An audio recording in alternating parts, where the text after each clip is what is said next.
सत साहिब सतगुरुदेव की जय। बंदी छोड़ कबीर साहिब जी की जय। बंदी छोड़ गरीबदास जी महाराज जी की जय। स्वामी राम देवानंद जी गुरु महाराज जी की जय हो।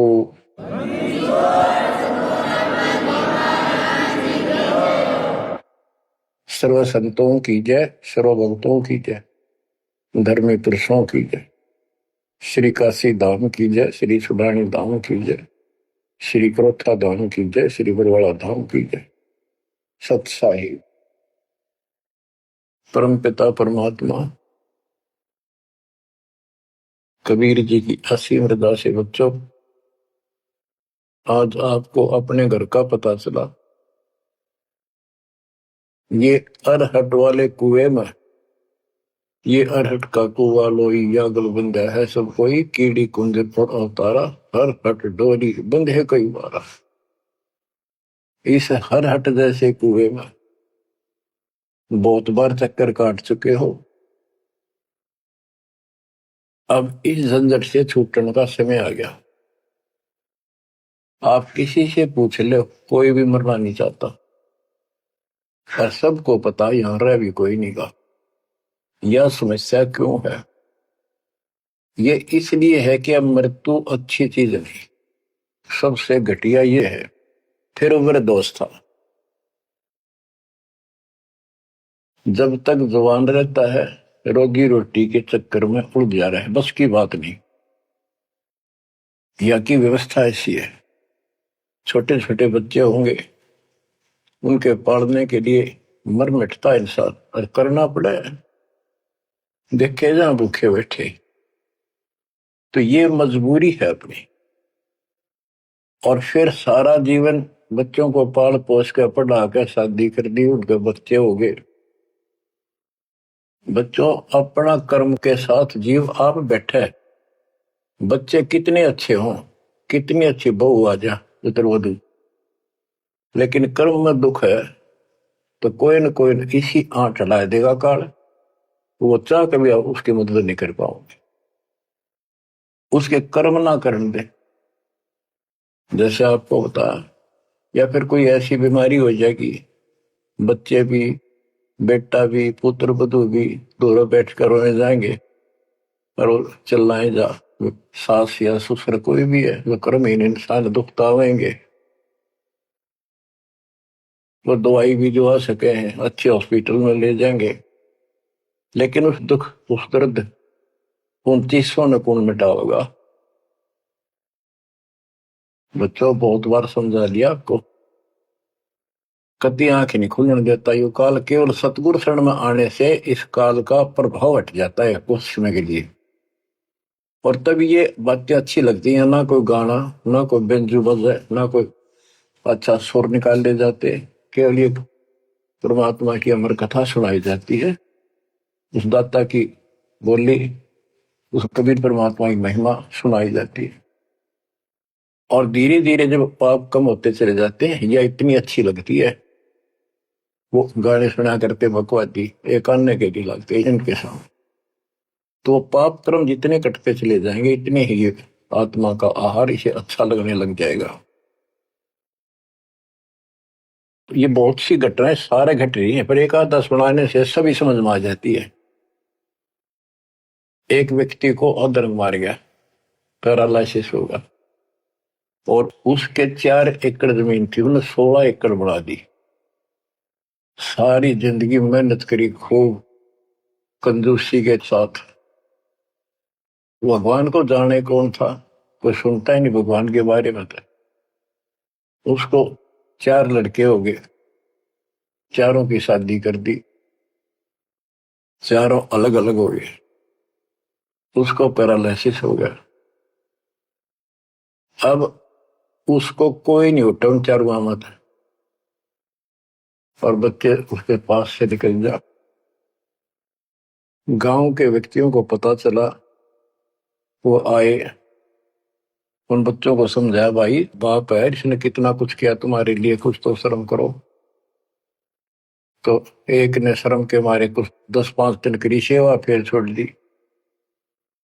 फिर उनके रिश्तेदार बुलाए, पंचायत हुई, रिश्तेदारों ने ये कर दिया भाई इसके 16 किला ने 5 हिस्सा में बांट दो।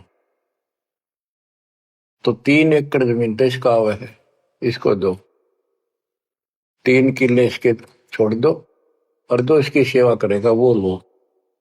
तो छोटे वाले की पत्नी बोली जी हम ले लेंगे, हम संभालेंगे। वो लालच में वो बला ले ली, बला हो जाती है ये कर्महीन इंसान, और 1 महीने पाछे फिर छोड़ दी। फिर गांव के व्यक्ति आए, मेरा भाई क्यों नहीं संभालते तुम? वह बोलिए किले भी ले लो, मारो बस का कोई सबके बीच हो। तो गांव के लोगों ने एक नौकर किया, 3 एकड़ जमीन में से उसका जो खर्चा वर्ता उसको ध्यान लगे। तो जब वो पंचायत हो रही थी, बताओ था एक आदमी, और हमने देखा कई जगह ऐसी घटना घटी। तो जब वो पंचायत में आ रहे थे, रिश्तेदार आ रहे थे, वो खाट में पड़ा पड़ा नाड़ नाड़ हल्ला, और पोता आ गया उसका। उस पोता ने इतनी दूर खड़ा था वो, 5-7 फुट, नो करा नाड़ का नहीं, अकबर आजा आजा लाट कर भाई नो, नाड़ नाड़ लड़च की नो दिखा कर मैं इससे प्यार करना चाहता हूँ, और वो दूर बात। तो वहां बैठे उपस्थित व्यक्ति बोले इन बेटा ने तय कर दी इतनी छोटी मालस, इन पोते ही कसर रह रही है, ये करेंगे। तो यहाँ अध्यात्म ज्ञान आता है, जो काम करने का था कर्म ने वो तो करया कोई नहीं, जिसका दुख भी टला हो, बेटा बेटी पुत्र वो दूर सब न अच्छा लगा हो। तो बच्चों यू काम करने का है, यह सबके साथ बढ़ जाएगी जाए, भगवान की शरण में नहीं रहता। 3 बातों को देखकर दास को और अधिक दृढ़ता लगी और भगवान के प्रति तड़पने लग गया। ये सचमुच तो पहले देखा है सब बता, और भी सामान्य बातें देखी ना, बीमार हो तो भी माता पिता बैठे बैठे देखे जा, और वस्तु के लिए पुकारे जा, कोई सुनने तैयार नहीं था। कबीर साहब कहते बूढ़ा होकर पड़े खाट में, सुने बचन खारे, कड़वी बात सुना करेगा, और कुत्ते ताउन का भी सुख को नहीं, ये छाती फूकड़ आ रही। पुत्र वो दुखा के गई बूढ़ा बुढ़िया ने के ध्यान रखियो को कुत्ता बिल्ली ना बढ़ जाए अंदर। वो ध्यान रखे तुम्हें दिखे कुछ ना दिखे, और दोस्त आंख लागी, कुत्ता बढ़कर उसकी लस्सी दूसी गिरा गया। वह पानी लेकर आई तो मुल्ला कह तारा इतना भी सुख कौन, तो कुत्ते ने रोक दो, छाती फूक दी तुमने मेरी। तो परमात्मा कहे फिर ये एक वचन सुनोगे तुम, ये कथा सुनने को मिलेगी अमर कथा तुम्हारे को। जो काम करने का वो कर लो, भक्ति करो, और फिर देख घर में भी सुख, शरीर में भी सुख, और सारे बच्चे भी भक्ति मार्ग पर लग जाएंगे। बच्चे सत्संग में जाएंगे, उनके मन दया पैदा होगी, भगवान का डर होगा, उनको अपने कर्तव्य का ज्ञान होगा कि माता पिता की भी सेवा करनी चाहिए, इन्ना में पाला पोसा है, दया बनती है अंदर इस ज्ञान से। तो बच्चों इस भक्ति इस सत्संग के बिना इंसान ऐसे जड़े डोका मर जाता है, और जब तक ये ज्ञान नहीं होता वो काम हमने सबसे उत्तम और बस इतना ही ठीक, वो अच्छा लग रहा था।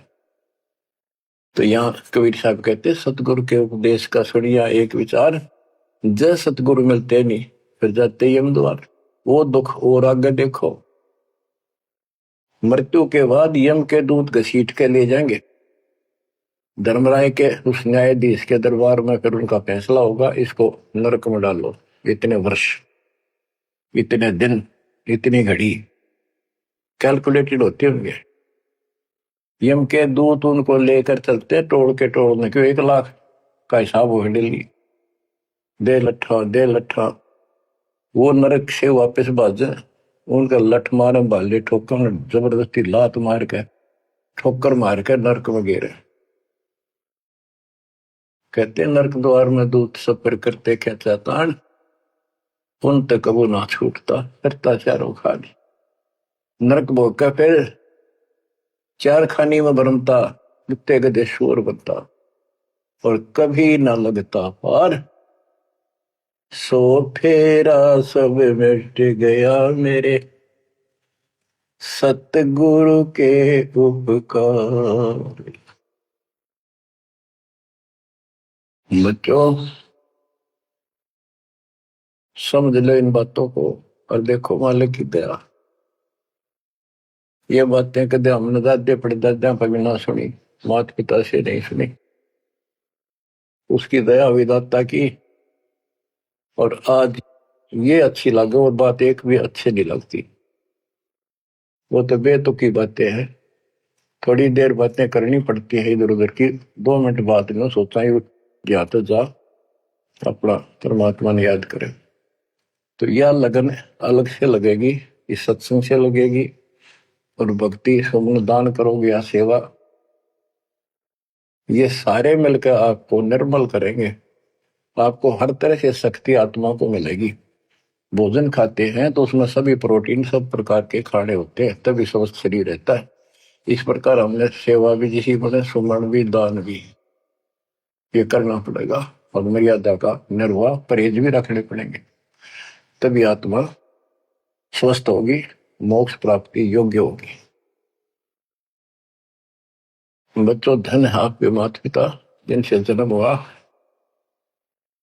आपकी किस्मत को अगर व्याख्यान करने लगो, आपकी किस्मत का वर्णन करो, कोई शब्द नहीं दास के पास। इतनी अच्छी किस्मत लेकर जन्मे हो तुम। आपका मनुष्य जीवन इस समय, मनुष्य जीवन के बाद फिर आपको शरण मिल गई। गजब अजब बात यह है कि आपको शरण मिल गई। आप देखो नाम लेने तो पहले आप किस स्थिति में थे, क्या करा करते, सारा दिन कोहरे डले डोला करते, और मजदूर काल के मजदूर थे, बस पेट के मजदूर, माचे माचे अंडा थे। कोई भी अच्छा काम चाह कर भी नहीं कर पावा थे। आत्मा भी अच्छी थी, था आपकी नर्म भी थे, दया थी, भाव था, सारा था, भगवान की चाह भी थी, पर ऊपर लीसी थी, काम चलाऊ सा था। और नाम लेने से पहले जब आपने स्टार्ट किया इस मार्ग को, देख मन कितनी बगावत करे था। ये कैसे हो सकता है, ऐसे कैसे हो सकता है, हमने तो ये पूजा की, हमने ये देखा, ये सुना। तो काल ने परमात्मा से पहले कहा था कि तुम्हारा जो हंस जाओगा ज्ञान बताने के लिए, उससे पहले कहते देवी देव धाम पदुआओ, तीर्थ व्रत और ये झूठे जब तब मन लाओ। इस तरह की सारी शास्त्र साधना से इनको इतना मूर्ख बना दूंगा कि कोई भी उसके ज्ञान को सुनेगा नहीं। जाओ योग जीत संसारा, जीव न माने कहा तुम्हारा, जीव तुम्हारा कहा न माने, हमारी ओर हो बात बखाने, हमारी ओर होकर बात विवाद करेंगे तुम्हारे साथ। बच्चों इन बातों को याद रखो। इस जीवन की सफलता है कि इसमें परमात्मा प्राप्ति हो। आप इसके निकट आ चुके हो। आपने जो भक्ति स्टार्ट करी, आपकी यही दशा थी।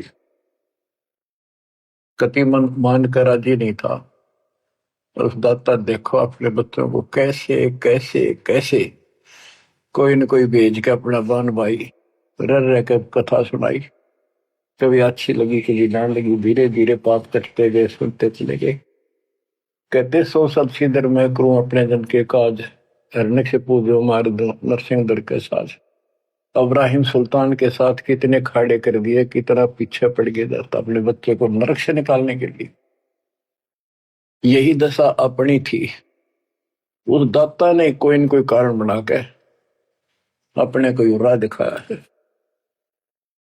हरे बच्चों समझो इस मार्ग को, क्योंकि ये कथा जो सारी सुनाई जाती है, ये आत्मा को सहारा देती है। ये आत्मा बहुत सतर्क हो जाती है, इन पर सब पर विचार करती है, तब इस मन को साइड कर देती है कि बस बहुत हो गया। आप देखो क्या हाल है, कल न पशु बन जाओगे, और पहले बेरानी कितनी बार बन लिए। तो परमात्मा आपको बहुत लंबे समय से तैयार करते करते करते करते आ रहे, और आप भी लगे रहे। जैसे भी जितना दाव लगा जिस जन्म में आप करके, फिर काल का प्रभाव ज्यादा था, नहीं पार बसाई छूट गया मार्ग। जो गुरुद्रोही हो जाते हैं ना, वो सदा के लिए खत्म हो जाते हैं। वो तो अरबों खरबों वर्षों तक धक्के खाओगे। आप विमुख होते रहे, जैसे राबिया विमुख हुई। स्टार्ट वहां से नहीं था उसका, बहुत पीछे से था, लेकिन भक्ति की चाह बनी रही, दाता फिर मिलते रही। परमात्मा कबीर साहब कहते हैं, मेल ठेले जाइयो, तीर्थ धाम पर भटकियो, मेले बड़ा मिलाप, पत्थर पानी पूजते कोई साधु संत मिल जाओ। जब तक भगवान नहीं मिला तब तक ये आस्था भी बनी रहनी चाहिए।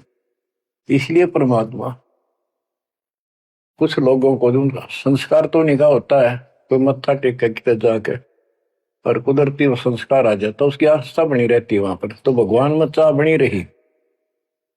कई नरसिंह बन के इसने आना पड़ा, निकाल ने तो मस्टरवा दिया था, प्रहलाद भगत की आस्था खत्म हो जाती, दाता रक्षा नहीं करते, सारे समाज में आस्था खत्म हो जाती मनुष्य जीवन में, कि भगवान है ही नहीं करे। ईशा दिखा दिया भगवान, आज तक याद है भगवान है, इसलिए हमारी चाह बनी रही परमात्मा के प्रति। तो बच्चा परमात्मा की असीम रजा आपके ऊपर। परमात्मा 600 साल पहले हमें राह दिखाने लगे थे, और उसी समय से आज तक बीच में अपने संत गरीबदास जी को बीच में मिले, इस भक्ति को फिर से जीवित कर गए, इस अध्यात्म ज्ञान को फिर से कभी खम्भ रोप गए, इनके माध्यम ये यथार्थ ज्ञान देख। और 300 साल से अमर ग्रंथ यहाँ पढ़ा करते थे गरीबदास के 12वें पंथ वाले। मेरे गुरुदेव के अतिरिक्त किसी के पल्ला नहीं पड़ा, उन्होंने दास को दिया ये खजाना, उसके बाद गहनता से इसका अध्ययन किया, आशीर्वाद उनका रहा। आज ये खजाना खोल दिया, गुरुदेव का आशीर्वाद, कबीर साहब का वचन, 5505 कलयुग बीत चुका, तो ये खेल तो होना ही था। और यह गंगा आएगी, मोक्ष करने वाली असली गंगा, ये है सत्संग। इसमें जो स्नान करेंगे, सत्संग सुनेंगे, मोक्ष तो इन आत्माओं का होगा। अब्राहिम सुल्तान को कैसे निकाला, उसके कोरडे तक खाए मालिक ने अपने बच्चे के, बता के लागत हो, क्या नाता था उससे। अब यहां विचार कर लो, उसका हमारे से क्या नाता है, कितना गहन नाता है। वो हमारा पिता है, वही हमारी माँ है। उस परमात्मा में हमारे प्रति माँ और पिता दोनों का मोह है, कितना जबरदस्त हो सकता है वो देखो। तुम अपनी गलती से फंस गए, पर वो बैठा उस पर भी नहीं जाता खाली, कि कुछ तो निकालो काल के जाल से।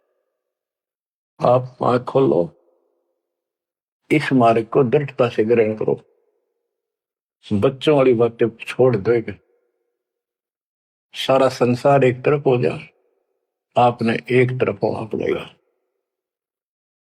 जैसे मीराबाई को कहा उसकी मां ने, सत्संग में जाना मेरा छोड़ दे, आए मारी लोग कर तकरार,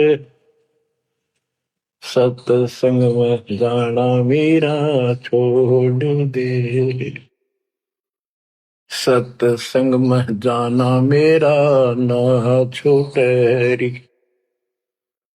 सत्संग में जाना मेरा ना छूटे,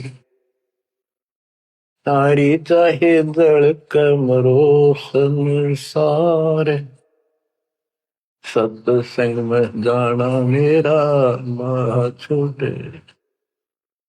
इस दशा में, इस स्थिति में आपको आना पड़ेगा।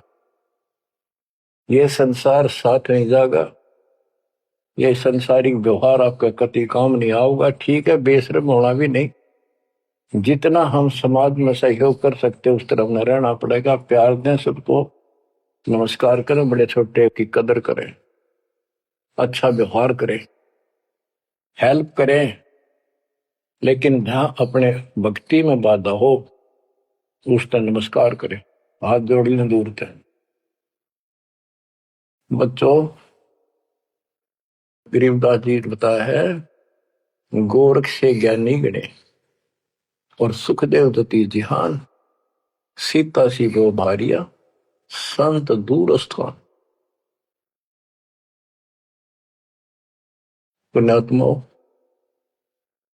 आपको अध्यात्म सिलेबस, ये अध्यात्म का पाठ्यक्रम पढ़ाया जा रहा है, दास टीचर है, और इसको बार बार रटवाऊंगा, बार बार समझाऊंगा, क्योंकि टीचर सारा साल उस सिलेबस को रह रहकर रिपीट करवाया करे, तब बच्चों के आत्मा में, उसके मन में, बुद्धि में वो सेट होता है। तो बच्चों, आपको ये सिलेबस दास बार बार रिपीट कराएगा और ध्यान से उत्सुकता से सुनते रहना। परमात्मा के ज्ञान को, सत्संग को सुनो, जब कति एकाग्र चित्त से सुनो। गरीब गोरख से ज्ञानी घने, सुख देव जति जिहान, सीता सी बहु भारिया संत दूर स्थान। अब आपको अमर ग्रंथ की अमर वाणी का कुछ अंश सुनाऊंगा। जैसे दास की बुद्धि काम करेगी, इसको सरल भी बनाऊंगा। गरीब यज्ञ रची जब पांडव राजा, नो नाथो नहीं ना दुहबाजा, 84 सिद्ध रिद्ध सब मोहे, पूर्ण ब्रह्म ध्यान नहीं जो है। अब क्या बताना चाहते हैं संत गरीबदास जी, कि जब पांडवों ने अश्वमेघ यज्ञ रची तो उसमें 33 करोड़ देवता, 88,000 ऋषि, ब्रह्मा विष्णु महेश तक उपस्थित थे, 12 करोड़ ब्राह्मण, और ये गिरिपुरी, इनका गिनती नहीं, 56 करोड़ जहां थे या दो, शंख पचायन नहीं बाजा ना दो। तो कहने का भाव ये है कि गोरख से ज्ञानी गणे, सुखदेव जति जिहान, प्रसंग ये है। और सीता सी बहु बारिया संत दूर स्थान। पांडवों ने अश्वमेघ यज्ञ क्यों की थी? श्री कृष्ण जी जो उनके गुरु थे, त्रिलोकीनाथ विष्णु अवतार, उन्होंने बताया था कि तुमने, क्योंकि युधिष्ठिर जी को भयंकर शोपन आने लगे, बेचैनी होगी, भूख गई, रात की नींद गई, वैद्यों से इलाज करा लिया, कोई आराम नहीं हुआ। श्री कृष्ण जी के गुरु थे, उनसे समाधान जाना और कारण पूछा कि हुआ क्यों। तब श्री कृष्ण जी कहते, तुमने जो बंदूक घात किए हैं, युद्ध में, महाभारत में आदमी मारे और अपने प्रियजन मारे, रिश्तेदार मारे, ये पाप वो हानि कर रहा है, वो सेध रहा है। समाधान ये है कि अश्वमेघ यज्ञ करो और पूरी पृथ्वी पर न्योता दे दो, कोई आओ, धर्म यज्ञ करो एक, और धर्म यज्ञ सफल होगी तो तुम्हारा यह दुख दूर होगा, अन्यथा नहीं होगा। और यज्ञ संपूर्ण होने की, सफल होने का चिन्ह बना दिया, बता दिया निशानी, कि एक शंख 5 मुंह का, पंचानंद शंख, उसको पंचजन्य भी बोल देते हैं, पंचायन, आनंद माने मुख होते हैं, पंचानंद 5 मुख का शंख एक अलग स्थान पर रखा जाएगा। वो कोई बजाएगा नहीं, आप पर बाजेगा। वो बाजेगा तब जब कोई पूर्ण संत, अच्छी करने वाला उसमें भोजन खा लेगा। तो 33 करोड़ देवता बुला लिए, 88,000 ऋषि आगे, 12 करोड़ ब्राह्मण आगे, तो किसी से भी शंख नहीं बजा। न्योता देने के लिए चारों पांडवों की चारों दिशा में ड्यूटी लाई थी युधिष्ठिर ने छोड़ दिया कि भी न्योता दे का निमंत्रण दो। भीम का निमंत्रण देने की जो दिशा थी, ड्यूटी थी जिस साइड में, उसमें सुदर्शन नाम के एक सुपच, जिसे आजकल शेड्यूल कास्ट कहते हैं, उसमें सुपच कहते थे, और वाल्मीकि जाति में थे वो। भीम वहां गया। भीम ने उनको निमंत्रण दिया कि भगत जी हमारे वहां आइयो, और मैं युधिष्ठिर राजा का भाई भीम हूं, और ऐसे ऐसे हमने एक अश्वमेध यज्ञ रची है, आप आमंत्रित हैं। तब सुदर्शन जी ने कहा, सुपच ने, कि भीम तुमने तो इतना पाप कर रखा, कसाई भी फीका पड़ जाए। तुमने ऐसा जुल्म कर दिया, वो बहन आज तक रो रही है जो विधवा होगी सैनिकों की, उनके बच्चे टक्कर मार रहे हैं, माँ से पूछ रहे हैं पिताजी कब आएंगे छुट्टी। उनकी माँ एकांत में ज्यादा रो रही है, तुम बैठ के ठाठ कर रहे हो और तुम मौज कर रहे हो, तुम तो नरक में डाले जाओगे। मुझे बुलाना है, जो अश्वमेघ तुम करने जा रहे हो, ऐसी अश्वमेघ 100 का फल मुझे संकल्प करो, 100, तब मैं तुम्हारे जाके रोटी खाऊं, मैं कौन पड़े से नरक में। अब अहंकार था भीम को कि हमारी यज्ञ तो सफल होनी है, क्योंकि श्री कृष्ण जी रहे साथ। तो उस भगत को कहा कि तेने आना होता जी, निफालतू ना बोले कि तेरे बिना वह काम अड़ा है, हमारे कोई आंट नहीं लगती। तो सुदर्शन जी चुप हो गए, सकट और सवान को उल्ट जवाब ना दे। जब उनका कति संपूर्ण नहीं हुआ, वो काम नहीं बना, 33 करोड़िया दो सारे आ लिए, सबने भोजन खा लिया।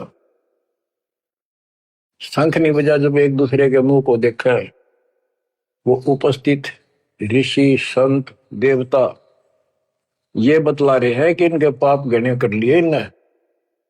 हाँ, शंख बजेगा कहां से, अपने ऊपर ना लेते। अब जैसे ये माया के अंग का प्रसंग है, वाणी वो चल रही है कि इस देवी ने, इस माया ने काल के दबाव में यह सबको भ्रमित कर रखा है, सत साधना करने नहीं देती, शास्त्र साधना में डरे डुबावे, कर तो कर रहा है लेकिन यह उसके दबाव में आ गई, या क्या करे, फंस गई, इसके साथ आकर निकम्मे गए। तो बच्चों, तब युधिष्ठिर बोला, महाराज हमारे पाप गिने हैं, भगवान ये तो कभी नहीं बात जाए। तो मन पता है क्या हाल हो रहा है, वो मेरे स्वप्न में भी दिखाई देते, वो बच्चे रोते हुए, उनकी विधवा रोती हुई टक्कर मार रही है। कृष्ण जी बोला, भाई इस शंख न बजाने वाला आया को नहीं। भीम को बुलाया कि बताओ इस साइड में किसकी ड्यूटी थी निमंत्रण देने की, कि भीम की थी। भीम से पूछा कि तुम ऐसे ऐसे सुदर्शन नाम का संत है, उसको न्योता नहीं दिया। तो बोला, जी निमंत्रण दिया था, पर वो तो कुबोल आदमी है, ये बातें बोली है कि तुम पापी हो, अपराधी हो, वो तो गलत बोला। कृष्ण जी बोले, आपने क्या कहा। भीम बोला, मैंने कह दिया तो ना होता जी, आपने ना तो मत आइए। श्री कृष्ण जी बोले, सारा काम खराब कर दिया, साधु संतों से ऐसे नहीं बोलना चाहिए। तो वो जो कहते हैं उसमें कोई दम होगा बात में, तुम तो सारा काम बिगाड़ दिया, अब बता क्या करेगा। इतना पैसा लग गया, बात वही की वही, ओडे को हो गया भीम का, कह तो माँ चिरा था, तक के दिफा था। श्री कृष्ण जी बोले, बैठ साले, रथ तैयार करो। उस दौरान जब यह घटना घटी, उसमें परमात्मा करुणा में नाम से प्रकट थे कबीर साहब, और सुदर्शन उस करुणा में परमात्मा के बच्चे थे, शिष्य थे। सुदर्शन जी ने अपने गुरुदेव को जाके बताया कि महाराज ऐसे ऐसे वो भीम आया था, और मैंने उसको बोल दिया भाई ऐसे ऐसे कर। परमात्मा बोले, भाई वो यज्ञ तो उनकी पूरी हो को ना, उन तो वो सारे माया के पुजारी बैठे हैं, वह फिर आओगे, तू खिसक जाए यहाँ पे। सुदर्शन जी तो निकाल दिए, परमात्मा सुदर्शन रूप बनाकर बैठ गए। पांचों पांडव छठे कृष्ण जी गए, 1 योजन 12 किलोमीटर दूर रथ से उतर लिए और पैदल चल पड़े। जाके श्री कृष्ण जी ने दंडवत प्रणाम किया तो पांडव तापा मरे पड़े थे, पांचवा ने उन्होंने किया। तब सुदर्शन जी बोले, अब सुदर्शन जी कहूंगा मैं, क्योंकि ये फिल्म है, फिल्म में जो रोल जो करता है वही बोला जाता है। सुदर्शन जी ने कहा, आओ त्रिलोकीनाथ, कैसे आना हो गया। श्री कृष्ण जी बोले, हे सृजनहार, हे सारी सृष्टि के रचनहार, आप जानी जान हो, ये पांडव है और ऐसे ऐसे नहीं, अश्वमेघ यज्ञ की है, वो आपके बिना संपूर्ण नहीं हो सकती। आप दया करो और भीम की गलती को माफ करो। सुदर्शन जी बोले, भाई मैंने जो शर्त रखी थी वह पूरी कर दो।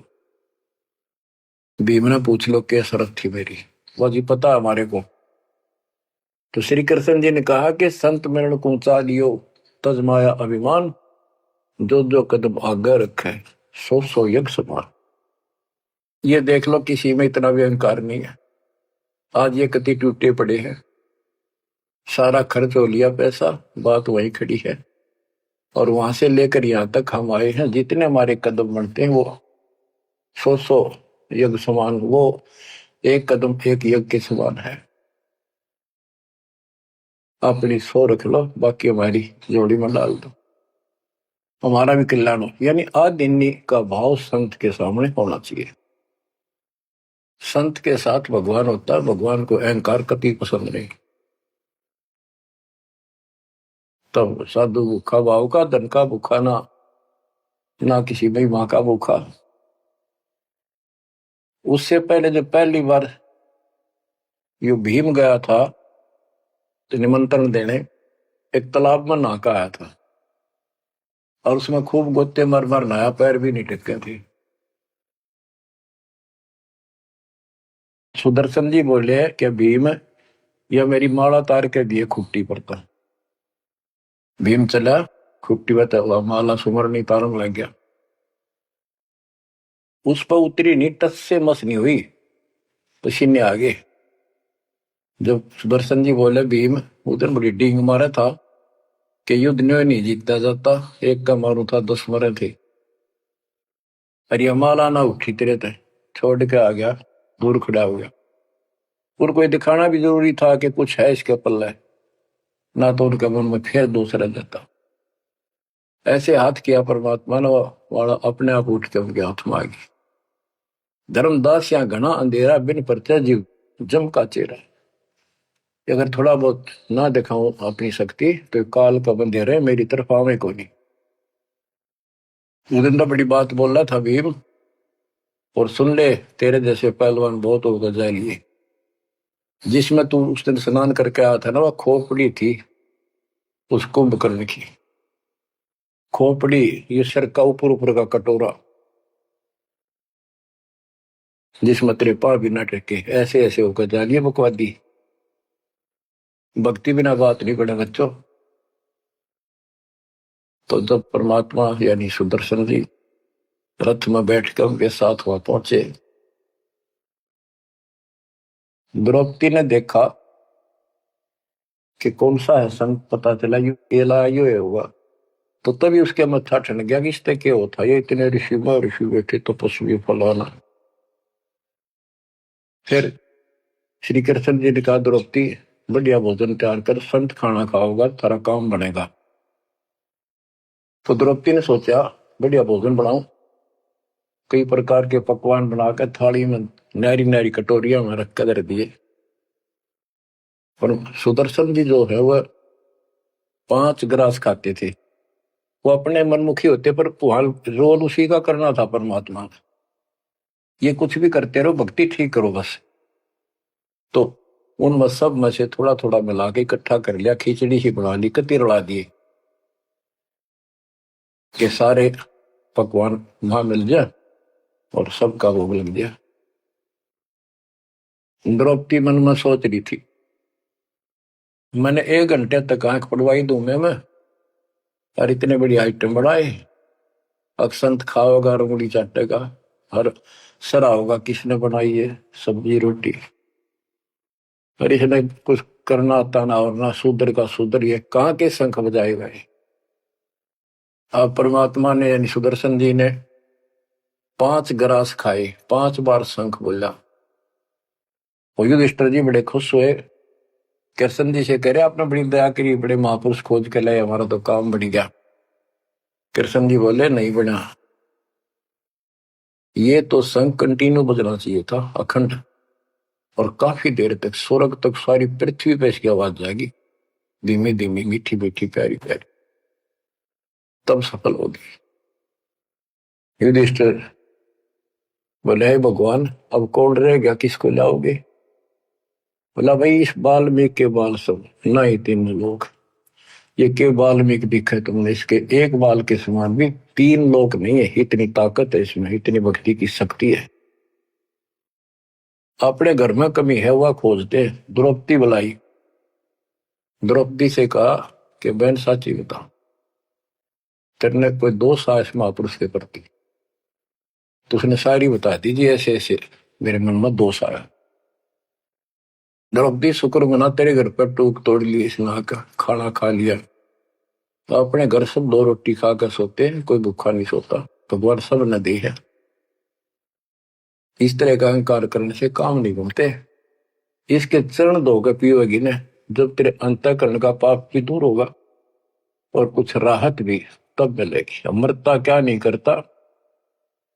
द्रौपदी लाई बढ़िया सी थाली परात उठाकर चांदी की, और उसमें लोटा लेकर संत के चरण धोए, गाल के कटोरे में पीण लगी। कृष्ण जी बोले बहना था मुझे भी देना, इसे महापुरुष का चरणामृत कद कद मिला है। तो आधा द्रौपदी ने पिया, आधा श्री कृष्ण जी ने। और फिर वो देखो अखंड बाजा, वो ऐसे ढंग से बजाए तो धीरे धीरे धीरे धीरे सुर बढ़ता चलेगा, स्वर्ग तक पूरी पृथ्वी पर आवाज गई, कण कण में सुनाई दिया। और जो पेड़ थे पौधे पूरे के पूरे बसंत की तरह फूल आगे और खिल गए, इतना सुंदर मौसम होगा सुहावना। गोरख से ज्ञानी गढ़े और सुख दे जती जिहान, सीता सी गो भारिया संत दूर स्थान। संत को ऊपर दिखावे से ज्यादा मीठी मीठी लंबी चौड़ी कथा सुनाने से, अटपट करके प्रवचन करने से पहचाना नहीं जा सकता। तो बच्चों न जीव की सी बुद्धि है को पहचान दे, पहचान लिए होते तो कबीर भगवान आए न थे, संत गरीबदास जी आ रहे कहने गए। अब बच्चों आपको थोड़ी सी अमृत वाणी सुनाता हूं। ग्रीव फिर पांडवों की यज्ञ में शंख पंचायन टेरे, 12 कोटि पंडित जहां पड़ी सबन की मेरे।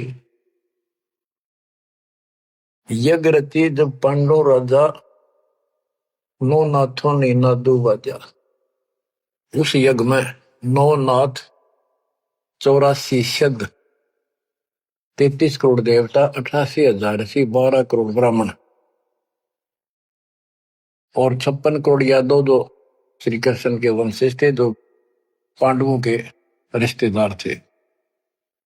क्योंकि श्री कृष्ण जी की बहन सुभद्रा अर्जुन के ब्याही थी। या क्या कहते हैं,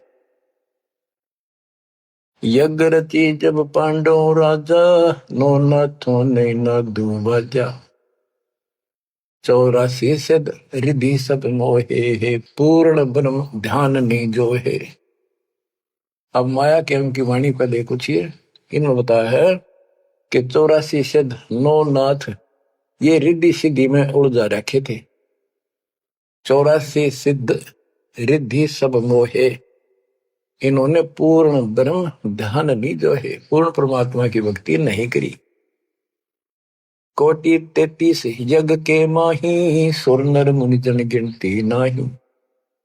56 कोटि जहां थे यादो हो, जिनसे नाही बाजा नादू हो। कोटिक वक्ता वेद उचारी, ना बयम संपूर्ण सारी। सठ दर्शन की गिनती नाही, अनाथ जीव जी में बो माही। ओहो, सठ दर्शन ये गिरिपुरी कहती है, बहुत गड़े आए हुए थे, और अनाथ जीव भी बहुत गड़े आए। सुर नर मुनि जन तपा सन्यासी, दंडी वृत्त बहुत उदासी। कामधेनु कल्प वृक्ष ही लाए, तीन लोक के सुर नर आए।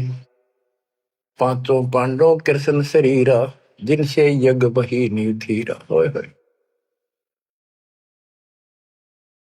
पांचों पांडव और श्री कृष्ण जी वही खाना खा चुके थे, उनसे यज्ञ बही नहीं थीरा, उनसे यज्ञ नहीं हुई पूरी।